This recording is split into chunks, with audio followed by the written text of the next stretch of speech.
Tales of Veldrith. Book 4, The Beast of Veterskog. Episode 41, The Death of a Monster. The wind outside the cave shrieked like a dying thing, but within the stone moor all was silent, but for the drip of water and the rasp of breath. Rurik gripped his axe tightly, his fingers raw from the cold. Tahu stood beside him, his dark eyes fixed on the passage ahead. Their weapons had been blessed by both their peoples, iron kissed by flame and rune, bone and flint dipped in sacred herbs. All that remained was the will to finish what they had begun. You ready? Rurik asked, his voice low. Tahu nodded once. No, but we go. The air thickened as they moved deeper. The rock walls were slick with frost, pulsing faintly with ley line energy that shimmered in their peripheral vision. Shadows shifted in unnatural ways. Whispers brushed against their ears. Snatches of old voices, memories twisted into barbs. Mother? A voice called softly. It was the girl from the raiding camp, or so it sounded. Ignore it. Tahu growled. It steals voices to break you. They pressed forward, stepping into a chamber vast and open like a cathedral, hewn by ancient hands.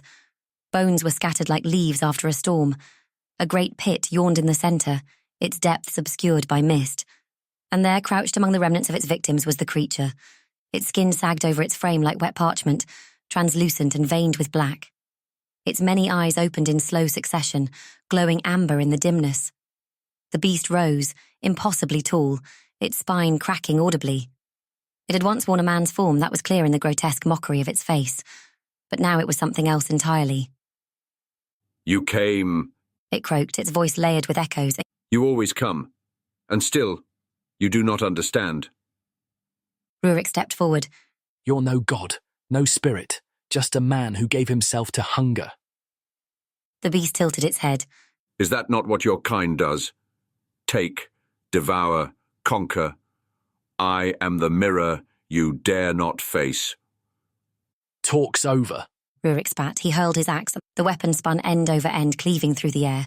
But the creature moved with unnatural speed, snatching it mid-flight and crushing the haft in its clawed hand.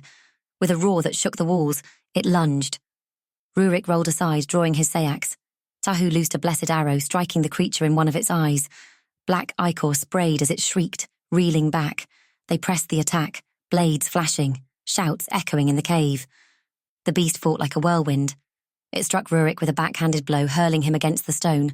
Tahu ducked beneath its swinging limbs, stabbing into its exposed flank, but the blade snapped as it connected with bone. Tahu! Rurik shouted, staggering upright. We need to bind it. Drive it to the pit. Tahu nodded, retrieving a spear tipped with obsidian and bound in braided hair. Together they baited the creature, weaving through its strikes, drawing it to the edge of the chasm. The creature faltered, favouring one leg. Rurik saw the chance and lunged, slamming his shoulder into its chest. It stumbled. Now! Tahu struck low with the spear, driving it into the beast's gut. The creature howled and lost its footing, toppling into the pit with a roar that shook the cavern. The silence after was deafening, but it was not over. A low gurgling laugh rose from the depths, a clawed hand reached for the rim. Mercy, The creature whispered in the voice of a weeping child. Tahu met Rurik's gaze. There was no hesitation. There is no mercy for what you became. Rurik said, and with one final strike they severed the hand, and the beast fell, vanishing into the mist with a scream that did not echo. The corruption in the air began to fade. The ley lines pulsed gently once more, their rhythm steady and pure.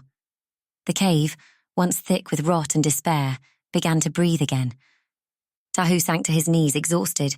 Rurik sat beside him, wiping blood from his brow. It is done. Tahu said quietly. Rurik looked to the pit, then to the sacred weapons that now lay broken beside them.